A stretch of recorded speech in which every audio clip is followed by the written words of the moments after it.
बिस्मिल्लाहिर्रहमानिर्रहीम। अस्सलामु अलैकुम everyone, my name is Hadiqa Saleem and welcome back to my channel. इंशाअल्लाह आज हम उसूल शाशी में अल-मुतलक़ वल मुक़य्यद की दूसरी मिसाल को पढ़ेंगे। अल्लाह ताला से दुआ है कि अल्लाह ताला इसके पढ़ने पढ़ाने को हमारे लिए आसान बनाए, हमारे लिए बख्शिश और मग़फ़िरत का ज़रिया बनाए, फ़लस्तीन के मुसलमानों पर बहुत रहम फरमाए और हमारी इन मेहनतों को अपनी बारगाह इलाही में कबूल व मंजूर फरमाए।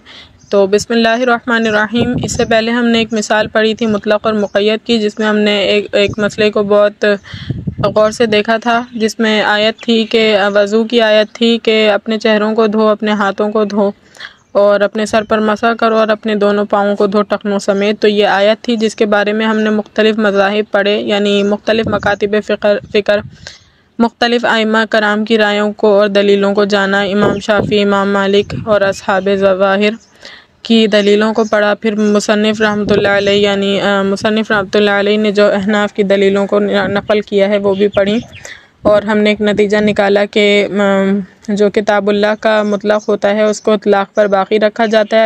अलबत्ता तत्बीक़ देने के लिए हम उसके साथ जो क़ब्र वाहिद में या फिर क़ियास में उसकी तफसील ज़ाहिर हो रही होती है उसको हम इस तरह तत्बीक़ देते हैं कि क़ब्र वाहिद के हुक्म को हम फ़र्ज़ मानते हैं और सुन्नत रसूल यानी क़ब्र वाहिद मुतलक़ के हुक्म को तो हम फ़र्ज़ मानते हैं और क़ब्र वाहिद और क़ियास के हुक्म को हम सुन्नत मान लेते हैं। ठीक है, इस तरह तत्बीक़ दी जाती है। जबकि इमाम शाफ़ी रहमतुल्लाह अलैह लोगों के नज़दीक और इमाम मालिक और अस्हाब ज़वाहिर के नज़दीक उसमें क़ब्र वाहिद और क़ियास के ज़रिए से तख़सीस की जाती है। बहरहाल अब हमारे पास दूसरी मिसाल है जिसको हम मज़ीद इंशाअल्लाह पहले से बेहतर डीप डाउन जाकर पढ़ेंगे और समझेंगे कि इसमें क्या मसाइल हैं और क्या असहाब के जो है यानी हमारे उलमा के और अकाबिर के क्या इसमें मौक़िफ़ और दलाइल रहे हैं, उसको पढ़ते हैं। अल्लाह ताला से दुआ है कि अल्लाह ताला इसको इंतहाई सहल बना दे और आपके लिए सुनना, समझना और लिखना बहुत आसान हो जाए। बिस्मिल्लाहिर्रहमानिर्रहीम। वकदालिका क़ुल्ना, और इसी तरह हमने कहा फ़ी क़ौलिही ताला यानी अल्लाह ताला के क़ौल में, अल्लाह ताला के क़ौल के बारे में हमने ये कहा अज़्ज़ानियतु यानी ज़िना करने वाली औरत, वज़्ज़ानी और ज़िना करने वाला मर्द, फ़जलिदू पस मारो उन दोनों को, कुल्ला वाहिदिन उन दोनों को ब्रैकेट में लिख सकते हैं फ़जलिदू, सही है, जमा मुज़क्कर हाजिर का सीगा है फ़जलिदू अमर का।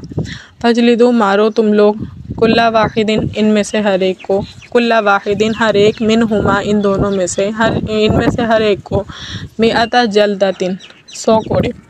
इन्नल किताब जअल जल्दल मिअती हद्दु लिज़्ज़िना, बिलाशुबह जाला बनाया है जल्दल मियाती यानी 100 कोड़ों को, हद्दु ज़िना हद्दु लिज़्ज़िना यानी ज़िना की हद, ज़िना की सज़ा। फला युज़ादु अलैहि तग़रीबु, बस इसमें ज़्यादती नहीं की जाएगी, तग़रीब हद्दा बिक़ौलिही अलैहि सलाम। ठीक है, तग़रीब यानी जिला वतनी की ज़्यादती नहीं की जाएगी, इसमें सज़ा में जिला वतनी की ज़्यादती नहीं की जाएगी। बिक़ौलिही आप सल्लल्लाहु अलैहि वसल्लम के इस कौल से, अलबिक्र बिलबिक्री जिल्दु मियातिन व तग़रीबु आमिन। ठीक है, कुंवारे मर्द कुंवारी औरत के लिए जिल्दु मियातिन 100 कोड़े व तग़रीबु आमिन और 1 साल की जिला वतनी है। इस कौल के ज़रिए हम ज़ानी मर्द और ज़ानी औरत की सज़ा में तग़रीब यानी जिला वतनी को नहीं बढ़ाएंगे, क्योंकि कुरान मजीद की आयत अज़्ज़ानियतु अज़्ज़ानी, ठीक है, वो मुतलक़ है।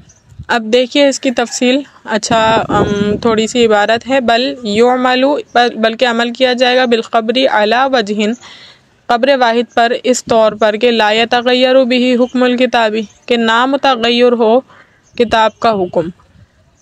ठीक, लियकूनल जल्दु हद्दन शरइयन, इस तौर पर के जल्दू कोड़े लगाना, हद्दन शरइयन शरई हद है, बेहुक्मिल ख़बरी बेहुक्मिल किताबी किताबुल्लाह के हुक्म से, व तग़रीबु मशरूअन सियासतन, सही और जिला वतन करना मशरू है, जायज़ है, सियासतन बेहुक्मिल ख़बरी क़ब्र वाहिद के हुक्म से, सियासतन। ठीक है, अब इसकी तफसील देखिए। वकदालिका क़ुल्ना, यहाँ से मुसन्निफ़ रहमतुल्लाह अलैह दूसरी मिसाल ज़िक्र कर रहे हैं कि जिस तरह पिछले मसले में गुस्ल और मसा को इनके इतलाक़ पर रख कर अमल किया गया है, इसी तरह अज़ानी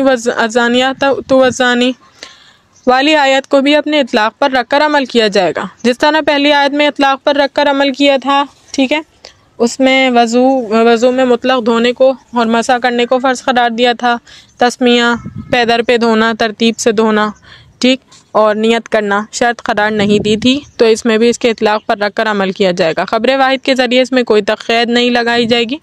इस मसले की वजाहत यह है कि अगर गैर मोहसिन और गैर मोहसिना यानी गैर शादीशुदा मर्द और गैर शादीशुदा औरत, गैर शादीशुदा मर्द और गैर शादीशुदा औरत ज़िना करें तो अल्लाह ताला ने फरमाया कि इनमें से हर एक को 100 कोड़े लगाओ। यानी मुतलक बात क्या है कुरान मजीद की, बग़ैर किसी तक़यीद के साथ क्या बात है कि जो कोई ज़िना करे गैर शादीशुदा मर्द और औरत, उनको 100 कोड़े लगाओ। ठीक है।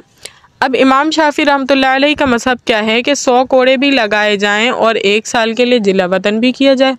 इमाम शाफी रहमतुल्लाह अलैह की दलील ये है कि आप सल्लल्लाहु अलैहि वसल्लम ने फरमाया अलबिक्रु बिलबिक्रि जिल्दु मियातिन व तक़रीबु आमिन। ठीक, तो इमाम शाफी रहमतुल्लाह अलैह कहते हैं कि 1 साल को यानी कोड़े भी लगाए जाएंगे 100 और 1 साल के लिए जिला वतन भी किया जाएगा। सही, और दलील के तौर पर पेश करते हैं कि आप सल्लल्लाहु अलैहि वसल्लम ने फरमाया कि गैर शादीशुदा मर्द और औरत के लिए 1 साल की जिला वतनी भी है और 100 कोड़े भी हैं। ठीक है। और अहनाफ का मज़हब क्या है कि यह है कि 100 कोड़े लगाए जाएंगे लेकिन जिला वतन नहीं किया जाएगा। अहनाफ की दलील ये है कि यह आयत फजलिदु कुल्ला वाहिदिम में कोड़ों की सज़ा मुतलक है, इसमें जिला वतनी की क़ैद नहीं है। अगर हम जिला वतनी को लाजमी करार देते हैं तो किताबुल्लाह के इतलाक़ को मनसूख करना लाजिम आएगा, जो ख़बर वाहिद के साथ जायज़ नहीं है, बल्कि ख़बर वाहिद पर इस तरह अमल किया जाएगा कि किताबुल्लाह के हुक्म में भी तग़यीर ना आए। लिहाजा किताबुल्लाह से जो कोड़े साबित हो रहे हैं ये शरई हद होगी और हदीस से जो जिला वतनी साबित हो रही है ये सियासत पर मामूल होगी। सियासत पर मामूल होने का मतलब यह है कि अगर काजी इसमें मसलहत समझता है कि फ़ायदा यही है कि 1 साल के लिए जिला वतन कर दिया जाए तो कर दे, लेकिन ये सज़ा का जुज़ नहीं होगी। समझ आ रही है? बिल्कुल आसान अल्फाज़ें कह रहे हैं कि किताबुल्लाह का इतलाक़ इसमें है, यानी किताबुल्लाह में मुतलक़न फरमाया गया है कि जो कोई ज़िना करे गैर शादीशुदा मर्द और औरत, उन्हें 100 कोड़े मारो। इसके अलावा कुरान मजीद में कुछ नहीं कहा है इसके बारे में। सही, लेकिन हदीस में मिलता है कि 100 कोड़े मारो और 1 साल के लिए जिला वतन करो। तो अब अगर हम किताबुल्लाह के हदीस से इसमें तक़यीद करेंगे तो उस सूरत में किताबुल्लाह के इतलाक़ को मनसूख करना लाजिम आएगा। तो हम इसमें तत्बीक़ इस तरह कायम करेंगे कि किताबुल्लाह के इस हुक्म को हम फ़र्ज़ मानेंगे कि जो कोई भी करे हुकूमत के ज़िम्मे है कि वो उसको सज़ा दे 100 कोड़ों की, और फिर हुकूमत की तबीयत पर, हुकूमत की मसलहत पर मामूल करेंगे इस बात को कि वो चाहे तो 1 साल के लिए जिला वतन कर दें। यानी वो मसलहत महसूस करें कि अगर ये अफराद हमारे इस माशरे में रह कर मज़ीद बिगाड़ का सामान बनेंगे, लोग इनको देख कर के ये मज़े से जी रहे हैं 100 कोड़े की सज़ा खाने के बाद, अगर मज़े से जी रहे हैं और लोगों को इनसे तक़वियत मिल रही है इस बुरे फ़ेल को करने में, तो और हुकूमत समझती है कि इस ज़रिए से जिला वतन करने से हम इस बात को, इस गलत नज़रिए के फ़रोग़ देने को बचा सकते हैं, तो वो मसलहत समझकर उन्हें जिला वतन कर सकती है। लेकिन ये शरई हुक्म नहीं कहलाएगा। ठीक, अच्छा आगे पढ़ाती हूँ, फिर मैं आपको एक इसकी मज़ीद अक़ली दलील भी देती हूँ कि लेकिन ये सज़ा का जुज़ नहीं होगी। इसके बरखिलाफ़ शादीशुदा मर्द ज़िना करें तो उसकी सज़ा रजम है। ये सज़ा ऐसी आयत से साबित है जिसकी तिलावत मनसूख हो चुकी है लेकिन हुक्म बाकी है। वो आयत थी, ये थी, ठीक है, ये आयत लिखी हुई है कि शादीशुदा मर्द और औरत ज़िना करें तो रजम करो। ये सज़ा है अल्लाह की तरफ से, अल्लाह ताला की तरफ से। ठीक है, तो ये तो जो इन्होंने मज़ीद ऊपर बताया वो किसके लिए थे? बाकिरा के लिए, बाकिरा मर्द और औरत, बाकिरा के लिए, यानी गैर शादीशुदा मर्द और औरत के लिए। और शादीशुदा मर्द और औरत इस फ़ेल का इर्तिकाब करें तो उस सूरत में उन्हें रजम करने का, पत्थर मार मार के हलाक करने का हुक्म है। ठीक है, अब ये जो मैंने आपको ज़ानिया और ज़ानी की बात बताई 1 साल जिला वतनी के बारे में, तो ये तो हमारे पास जो हमने दलील इमाम अबू हनीफ़ा ने दी वो थी सियासत पर मामूल करने की। इसका क़िस्सा मैं आपको बताती हूँ। बेसिकली हज़रत उमर फ़ारूक रज़ी अल्लाह तआला अन्हु के दौर में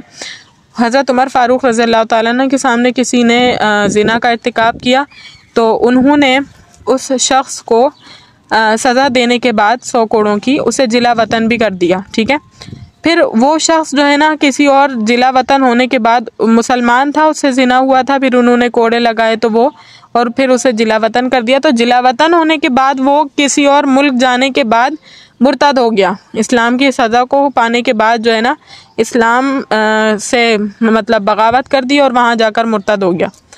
तो जब वो मुर्तद हो गया, हज़रत उमर फ़ारूक रज़ियल्लाहु ताला अन्हु को ये ख़बर पहुँची कि वो मुर्तद हो गया।